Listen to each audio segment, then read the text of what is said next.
All right, guys, welcome back to the channel. It's Maddie here. Now, what are the best new decks to play? What are the new meta decks now that Mega Rising has been released? It came out last night, tons of new cards. The metagame has changed completely, and I'm just so excited to talk about something new finally here in Pokemon Pocket. It has been so long. We've got, I think, 9 or 10 different decks in here using all of the best new cards, and I think that we have a pretty good understanding of the best way to play these Pokemon, but keep in mind things will change as time goes on. The metagame will develop. One thing I will say is that the Pocket Mads Pocket Tournament number 6 this weekend will likely define what decks we kind of categorize to be the very best of the best. So keep in mind, Pocket Mads number 6 this weekend, I would recommend that you guys go and register.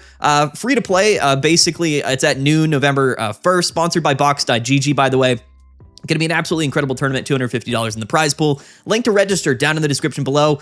By the way, ranked battles are not coming back until November 27th. So we've got about a month of no ranked battles, no ranked season. I would recommend that you go and compete in the tournament series. It is what is going to be defining the metagame, and we will cover it all on Meta Monday. So anyway, let's dive right into it, guys. Don't forget to like and subscribe. Go check out the Discord as well for all of your trading needs. A bunch of trading going over in the Discord. Really fun to see. Anyway, let's dive right into the deck lists. Now, things are going to change, and there might be like some specific different ways or different cards that you might be playing in these overall archetypes, but I think the concepts are the same, so keep in mind things might change as time goes on. But let's dive right into it. The first one we're going to take a look at today is Ampharos. One, because Ampharos is actually my favorite of the new Mega Pokemon. I think that it's really cool, and yes, I do think that the best way to play Ampharos is likely going to be sort of a really fast-paced accelerated version of it. So this example here is playing Zeraora and Pichu. These are single prize Pokemon that generate additional energies.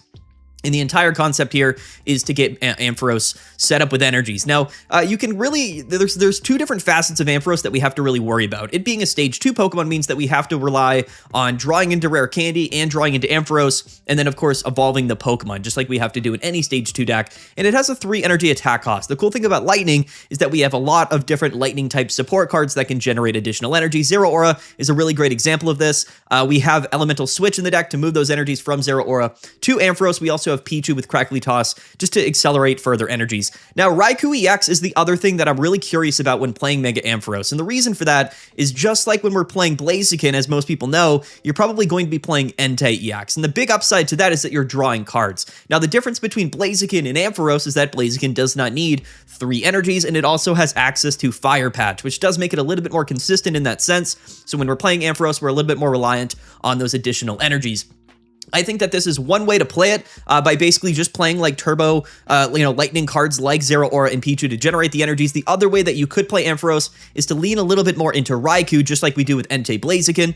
Keep Raikou in the active spot, draw a bunch of cards, and then rely on the tool card like Electrical Cord, right? So this deck isn't playing Electrical Cord. I think it is just a little bit inconsistent. There's one reason why I'm not super confident in going all in on the Raikou EX Electrical Cord combo here with Mega Ampharos, and the main reason for that is that Raikou EX actually goes down to Mega Blaziken's burn damage. So this is really important. If you don't get KO'd by the actual attack of the Pokemon, then Electrical Cord does not work, and those energies don't get moved to your bench Pokemon. And since Raikou has 130 HP, unfortunately, that Electrical Cord tool card will not be working if you get KO'd by a Blaziken, because you technically go down to the burn damage. And as we know, Blaziken is likely going to be the most popular Pokemon in this new metagame. So I do like Raikou a lot with Mega Ampharos, mainly just because it lets you draw through so many cards of your deck, and it's really strong. But this version here is kind of not relying so much on the Electrical Cord Raikou combo, and we're just playing Zeraora or in Pichu. So we'll have to see how this goes. You could also tech in Oricorio to Mega Ampharos, but I think that a lot of people early on in the season, more than other seasons I would say, are actually counterplaying or teching cards in to counter Oricorio, which is very interesting. So I think we want to play Ampharos like a very aggressive Pokemon. One thing I do like about Ampharos and Raikou is that combo is that we're doing a lot of bench damage, which is really nice, so we can take KOs with Lightning Lancer without actually even KOing the active spot. The other thing that's a little awkward about Mega Ampharos as well is that you're dealing 100 damage, so Mega Blaziken, of course, has 210 HP, so we're not 2 at KOing Mega Blaziken. That can be a little bit awkward. There's some gaps in here with Mega Ampharos. I think it's going to take a little bit of time to figure out the best way to play it, but this is definitely a really strong core here. We're playing 1 Copycat, 1 Silver, 1 Cyrus. Now, the other thing that we have to mention, which is not in this deck, but and we're limited for space in a deck list like this, of course, right? But I think that the other cards that are extremely good in this early metagame are going to be Sabrina and Repel. Those early gusting options to kind of push your opponent out of their Entei into their Torchic, take an early KO. That is kind of the difference between winning and losing the game. Most decks right now are reliant on having a Pokemon in the active spot while building up their Mega on the bench. To get around that, playing an early game Sabrina or Repel could also be really strong. So keep in mind, all of the decks in today's video could utilize any of those cards. Again, Mega Ampharos, there's really two ways to play it. Do we want to lean into drawing more cards with Raikou and then have to rely on Electrical Cord, or would we rather play Pichu and Zeraora to more consistently be able to get those energies onto Mega Ampharos and hope we just draw into it? That's really the thing to kind of keep in mind here, right? It's definitely an interesting scenario. So many different cards in the game right now. It's really, really tough to fit all of the cards you want in a 20 card list. We have May. We have we're going to be playing Rare Candy in an evolution Pokemon mostly for these Megas. And then, of course, just what other leadoff Pokemon you want to play. You're still playing Pokeball. You're still playing Research. You want to play Sabrinas. You want to play Cyruses. There's just not enough space in the deck, quite frankly. So this is an early draft of Ampharos. It might change. Maybe we lean into Raikou, maybe not. But anyway, here is our Mega Raikou deck. Or not Mega Raikou, Mega Ampharos deck. I really love Mega Ampharos. It is my favorite one. Lightning Lancer is honestly, I think, one of the strongest attacks we've ever had in Pokemon Pocket. 60 damage to the bench, 100 to the active is absolutely insane. It really is. Maybe I muted my mic. Maybe we throw in a Giovanni, right? So that we can KO the Blaziken. Who knows? We'll have to see how it goes. But anyway, there is Mega Ampharos. Next up is going to be Hitmonchan. We all kind of laughed at Hitmonchan, quite honestly.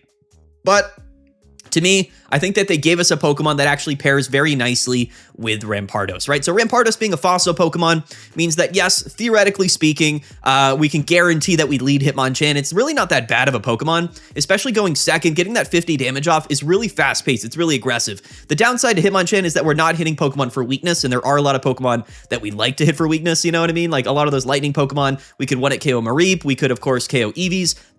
Type Null is another example, right? So there's a lot of Pokemon that we would like to be able to hit for weakness. Hitmonchan just isn't able to do that with its quick straight attack. However, that early damage is still really crucial. We can play Rocky Helmets in here. We can play 2 copies of Copycat as we're doing in this list, and then also one Chingling to be a little bit of a control card and kind of stop our opponent from being able to use Rare Candy. Definitely a very, very interesting Pokemon. I think Chingling has a lot of potential. I thought it kind of fit fairly well into this archetype. I like this build. I've seen a lot of people playing Hitmonchan with Rampardos, so to me, it kind of does make the most sense. And I did want to showcase a fighting type deck. We didn't get a new fighting Mega. Hitmonchan was really the only Mega, or not Mega, but the only fighting EX card that we got in this set. I guess we also got Archeops, but I don't really know how much play that's going to see. I think Rampardos is still the king of the fighting types, and it's really a strong Pokemon, so I think it's worth playing. I think it's worth playing and understanding. We're also playing one Hitmonlee in case those Magikarps or those Gyaradoses or those baby Pokemon are all over the place, which they definitely might be. So I like this build. It's a little bit of everything going on. Again, it's a Hitmonchan aggro deck, Rampardos on the back line.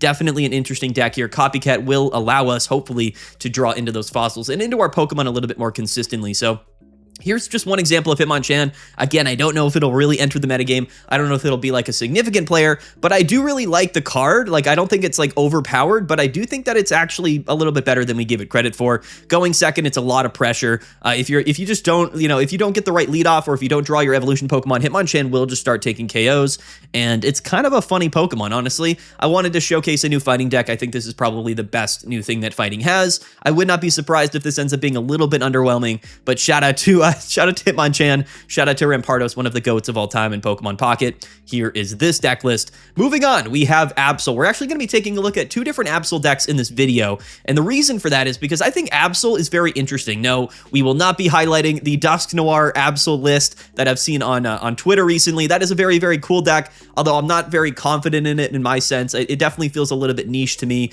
not consistent enough to really be considered a meta deck. It is very cool. However, I did want to include Hydreigon in Mega Absol, mainly because Hydreigon is a crazy Pokemon, okay? I still don't think that Mega Absol is very good. I'm going to say it right now. There might be some sauce that's yet to be cooked up that maybe makes Mega Absol a lot better, but as I see things with Mega Absol, the 80 damage attack, it's just not enough. I know the effect is strong, but unfortunately, 2 Dark Energies means that the only way we can get energies on Absol is to be playing or just attaching dark energies, which limits the other Pokemon that we can play in the deck. Luckily, Hydreigon is absolutely broken. I would say Hydreigon is honestly one of the best cards that came in the set. We were playing it with Cleffa. You got to understand, right, that Hydreigon can attack on your second turn for 130 damage, right? So if we get lucky, we lead Dino, and then we do get Rare Candy Hydreigon on our second turn, bang, we're just hitting for 130.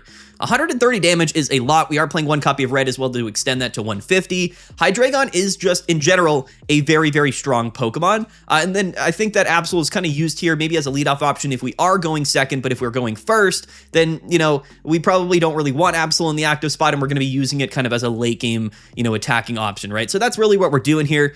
Preferably, maybe we lead Cleffa, and then we kind of go into Hydreigon, and then after Hydreigon, we finish the game with Absol. It's a little bit awkward. The issue with Absol to me is that it just doesn't do enough damage. And while the effect can be strong, you're just going to be getting KO'd quite easily by a lot of the other Mega Pokemon that just hit for an extraordinary amount of damage. Luckily, though, it's a retreat cost of 1, so if we do lead with it, it's not that big of a deal. We can play Cleffa to kind of draw into our Dinos and our Hydreigons. I'm really high on Hydreigon. I would like to find a really solid list in the metagame for this Pokemon because I think Hydreigon is crazy. It's effectively like Rampardos, right? This is literally a Dark-type Rampardos card, but the cool thing about it, which is also a downside, but the cool thing about it is that you can actually have Dino and find it with a Pokeball, right? So like with Rampardos, you couldn't really get Rampardos out on turn 2 very consistently because, you know, you weren't guaranteed to lead the fossil. You had to bench it, and then you also, of course, had to get into it from the bench. Dino doesn't have that problem. If we lead with it, there's nothing stopping us from just Rare Candy evolving into Hydreigon turn 2, using the Roar in Unison ability, and then attacking for 130 damage on our second turn, whether we are going first or second. So to be fair, I didn't fully understand how strong Hydreigon was. In my mind, it's actually carrying this deck, and I think that if we can build a deck around Hydreigon, I think it has a lot of potential. An extraordinary Pokemon. This might be one of the best. It's also a single prize Pokemon, so keep that in mind. Yes, you deal damage to yourself after you use the ability, but you have 150 HP, right? So you go from 150 to, I think, 120, which is like still a decent amount of HP, to be fair. And even if you get KO'd, it's like, it's not the end of the world, right? It's just one prize. And we are playing Mars as well, so if your opponent goes through a Cleffa and a Hydreigon, we can Mars them down to like one card in hand and then go into Mega Absol.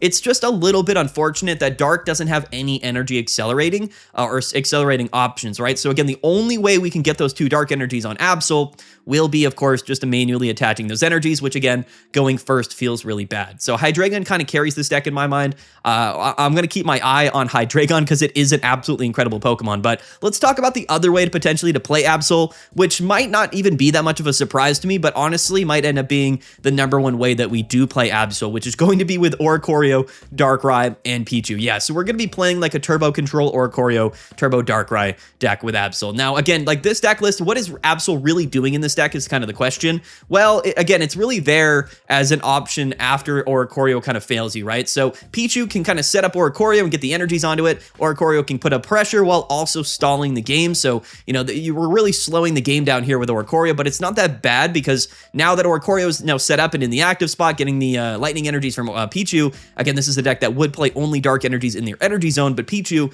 can generate that lightning energy, both to set up maybe a Turbo Darkrai scenario, but also just setting up Oricorio to kind of chill in the active spot and just waste a bunch of time.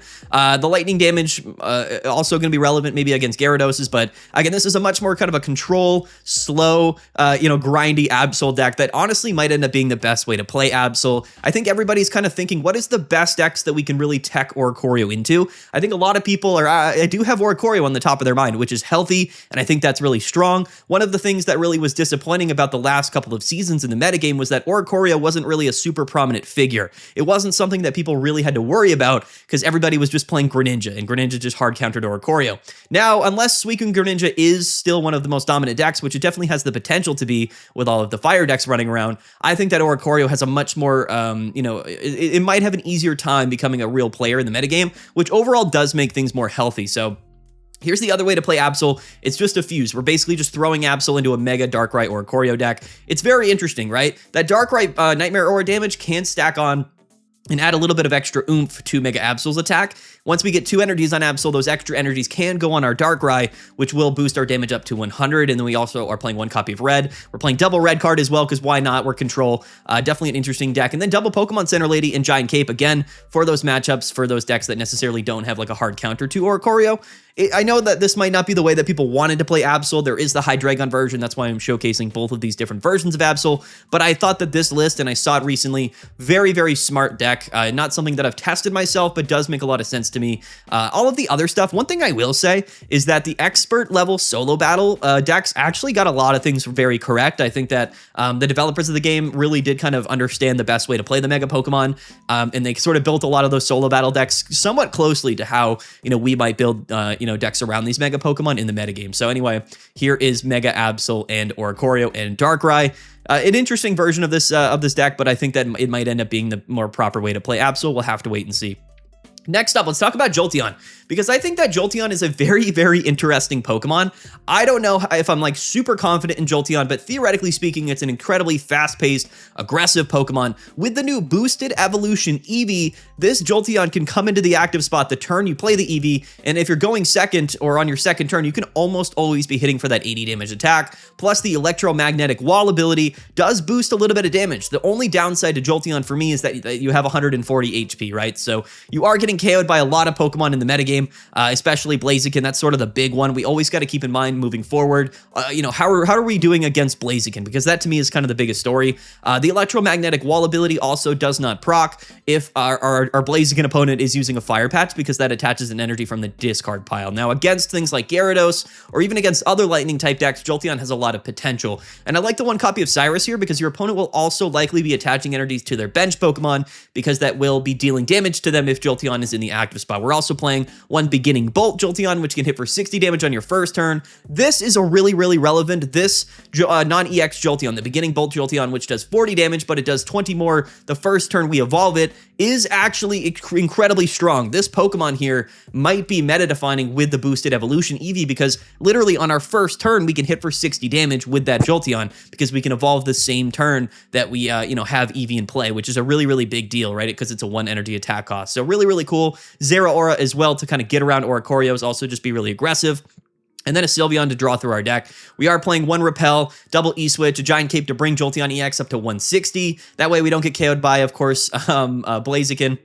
And then one Copycat. So one thing that we are seeing here is that I think that May is definitely a strong card, but the thing about May is that it's not really thinning cards out of your deck, right? So it might end up being that Copycat just is more worth playing, or in decks that don't necessarily have other draw engines, then maybe you play May, but a lot of the decks are going to be playing things like Raikou, they're going to be playing things like Sylveon, they're going to be playing things like Entei or Suicune, and those are decks that don't necessarily need May as much as I thought they might, just because they're drawing through so many cards anyway. So, Copycat is an incredible card. We're probably going to see it all over the place. I think May is also really strong, but it's like not necessarily something that maybe you need in a lot of decks, right? And there's just limited deck space, so something like a May might not see as much play as I thought, but again, there's just so much draw in the game that most decks are just going to be utilizing these draw engines and maybe not really super reliant on May. We'll have to wait and see how that kind of all unfolds, but maybe May does end up being a really important option. But I think that this is a really fun way to play this electromagnetic wall Jolteon EX. It's a really, really fun card. I think that the Jolteon archetype with the boosted evolution Eevee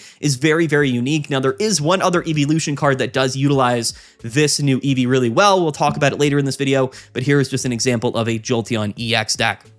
Next up, let's talk about Gyarados. This is the list that I've been seeing a lot of people playing for Gyarados, and I think it's totally fine. Gyarados, to me, is an absolutely ridiculous Pokemon. But again, it's also high roll, and that's not really something that's in the metagame right now. Most of these other Mega Evolution decks are pretty consistent. They get to where they want to go very, very often. However, Gyarados with that 4 energy attack cost is a little bit less consistent. So I think that if we're playing Gyarados, we basically have to play this deck entirely reliant on getting this Pokemon set up as early as possible. That is the sauce here. That is how we play Gyarados. If we're attacking with Mega Blaster on our second turn, sometimes even our third turn, the game might be over, right? That's the whole idea with Gyarados. We're discarding 3 cards from the top card of our opponent's deck. That, honestly, sometimes will just win you the game. Gyarados has so much HP that if you do come in with a Mega Gyarados, not only do we have a ton of HP at 210, we can heal with Irida, but we might, or we're definitely getting 2 attacks off, because nothing is going to 1-hit KO Mega Gyarados, right? So once it comes in, it will be getting double Mega Blasters off at the very least, which means 6 cards of your deck are getting discarded. Very likely that those are cards that you need to win the game. So I'm absolutely terrified of Mega Gyarados. I honestly am. We'll have to wait and see if this thing completely pops off, but I think the best way to play it is going to be with Mantike, with Manaphy, with Misty, just absolutely loading up, excuse me, My gosh, absolutely loading up on energy accelerating just to potentially get Mega Gyarados out in time. And as we see right here, we are playing May in this deck list. And I think that May would be really correct in a deck like Mega Gyarados. I think May is specifically really strong in stage 1 decks. So in things like Altaria or in Gyarados, I really do like May because it basically guarantees you to find that evolution Pokemon, especially since we're playing so many other basic Pokemon in the deck list, right? And I really, really like it. This is a deck that's actually not even playing Pokeballs. And it's because I don't really think you need to play Pokeball. I really don't. We're playing double research, we're playing May, and I think that we're going to find the Pokemon that we want to find. Again, one Sabrina in here, one Mars. The list might change around a little bit. Oh no, we are playing 2 Pokeball. I don't know what I was talking about. We're playing 2 Pokeball, 2 Research.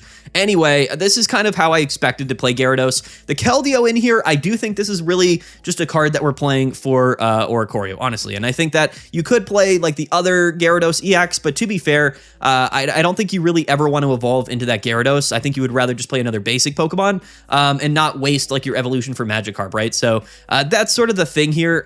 Maybe it's worth playing. We'll just have to wait and see maybe what that counterplay to Oricorio is in the deck list. A lot of people have been playing Keldeo. It's 110 damage, which to be honest with you is just a lot of damage in general, and it's a pretty strong attack for 3 water energies considering how much energy acceleration is in this deck list. It's also got a 1 energy retreat cost. We're playing 1 inflatable boat. I like it, right? We can retreat from Manaphy, we can retreat from Keldeo. I like this list, and I like Mega Gyarados. Again, to me it does feel like a little bit of a high roll deck, like a classic water deck used to be back in the day with things like Palkia or Articuno back in the day. Definitely kind of reliant on just getting a bunch of energies early and then just kind of carrying that momentum through the game. The thing is that Mega Gyarados does that better than any Pokemon we've ever seen before. So whether or not it's good enough to be like a significant player in the metagame, we'll have to see. The other Mega Pokemon in other decks seem a little bit more consistent, but maybe high roll kind of stays, right? I mean, Mega Gyarados is an absolute monster. It really is. So honestly, this is how I think you should be playing Mega Gyarados. Just maximizing your energy potential, Mantykes, Manaphy's, Misty, and just hope that you get Gyarados out, hope that you get the energies onto it, and hope that that's enough to win the game, you know what I mean? You could play Suicune with it, but it's just awkward, right? Because we don't, you got to get the 4 energies on Gyarados, so, we have to be fully committed to that, which is why I think that this deck list is probably pretty proper. If we lead with Magikarp, I've seen some people play the new Magikarp. I don't love it. I would probably still rather play Leap Out, to be honest with you. That's just kind of how I feel. Whether or not Jirachi is super popular in the format, or Hitmonlee or things like that can snipe the bench, we'll have to wait and see. Luckily, we have those options if Gyarados absolutely pops off in the metagame. But yeah, for now, I don't think many people are that interested in playing Gyarados, honestly, because it's so similar to Gyarados EX from, back in the day. It's kind of the same card, but just bigger and better. So a lot of people aren't super, they don't feel really refreshed, with the deck. They're like, it's kind of the same thing. Do I really want to play that? So not many people, I guess, were probably super jumping at the Gyarados pack. If they were probably looking for Absol, but keep in mind, I think that Gyarados EX has the potential, Mega Gyarados, to be the strongest card in the game. If not, it is the strongest card in the game, honestly. But consistency matters, pacing matters, especially right now in the game. We'll have to see how it all pans out.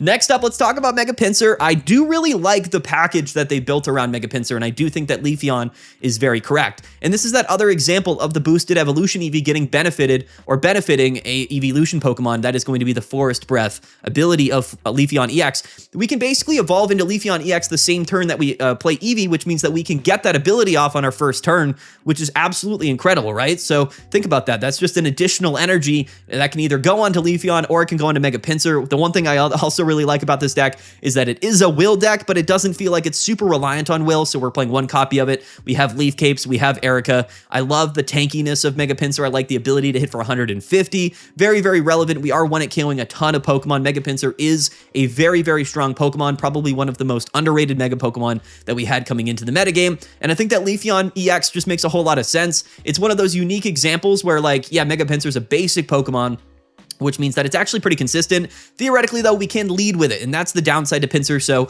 we are playing Leaf in the deck. Maybe it's worth playing 2 copies of Leaf. We'll have to wait and see. Again, the deck space is just so limited, but I really like Leafeon. That 70 damage plus the 80 from Mega Pinsir. It kind of does add up pretty quickly enough to oftentimes take KOs.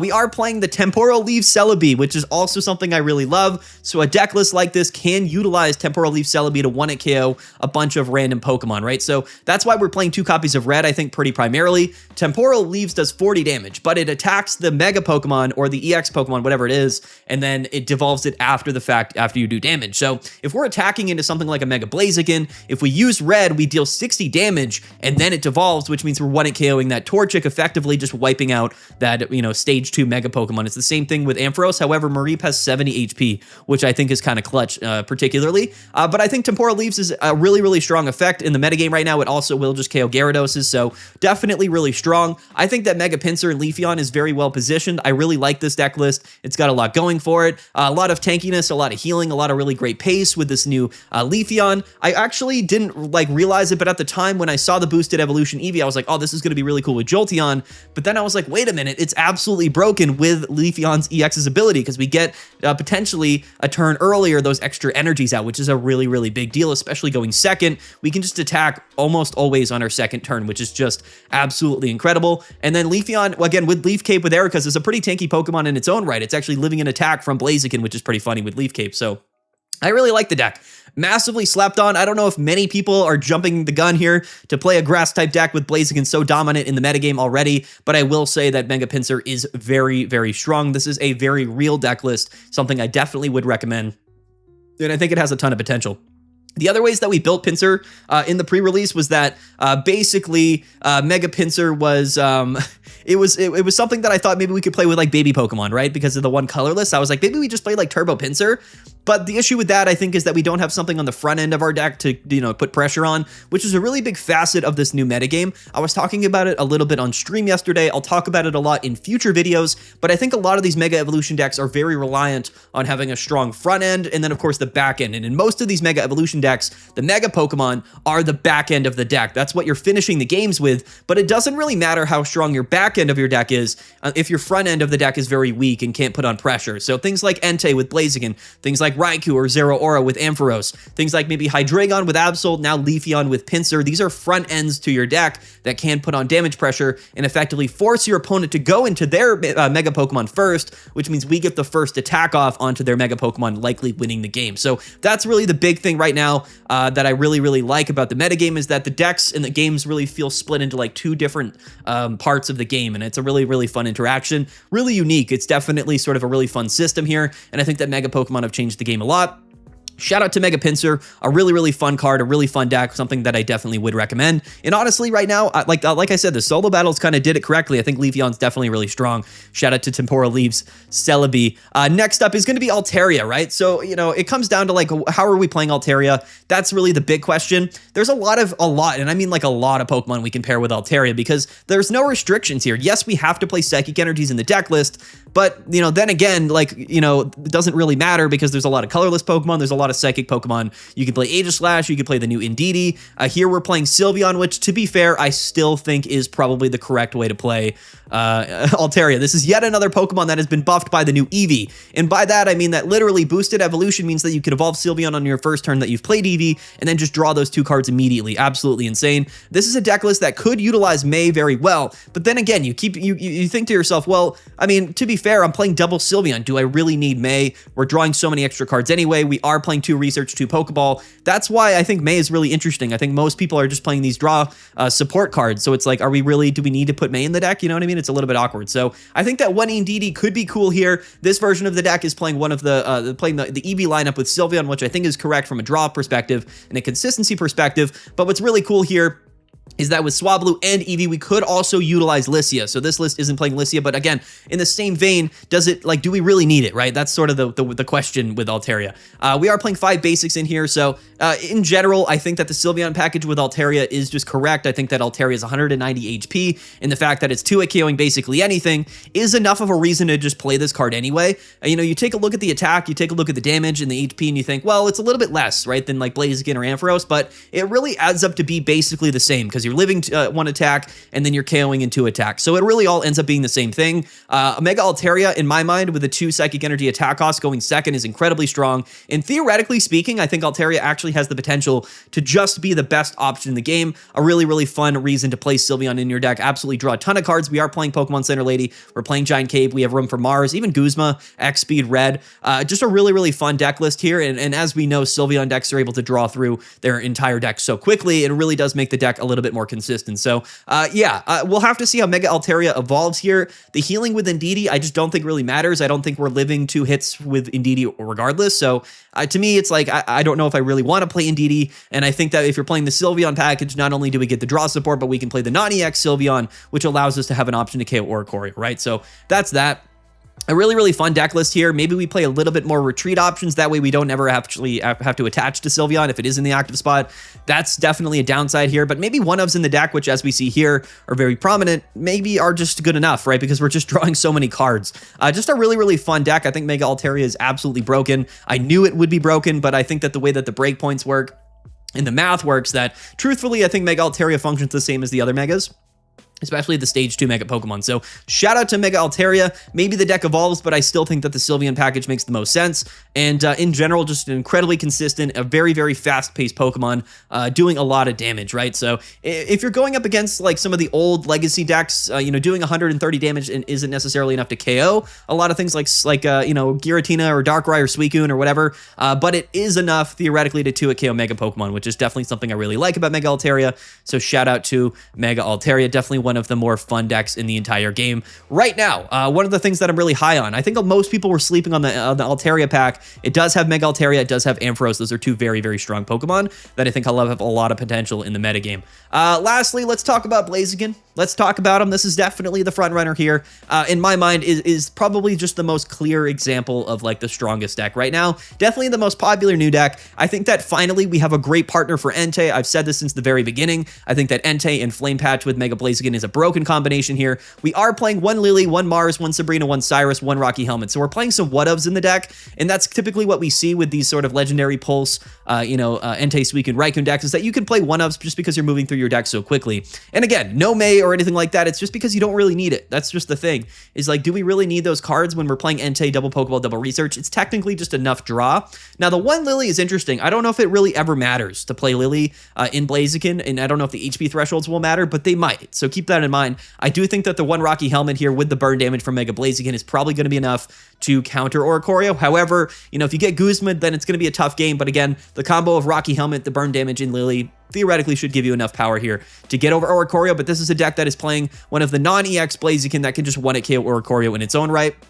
I definitely do not mind it whatsoever. The main interaction with this deck that is so strong is that you can freely commit the energies to Entei because we have Flame Patch, which means we can get Blaziken Mega set up in the same, in one turn, right? Which is just a massive advantage here. So I think that Entei is going to be at the forefront of the metagame, which to me is really exciting. This is a card that most people really slept on, but it absolutely has just insane broken support to pair with it now with Mega Blaziken and Flame Patch.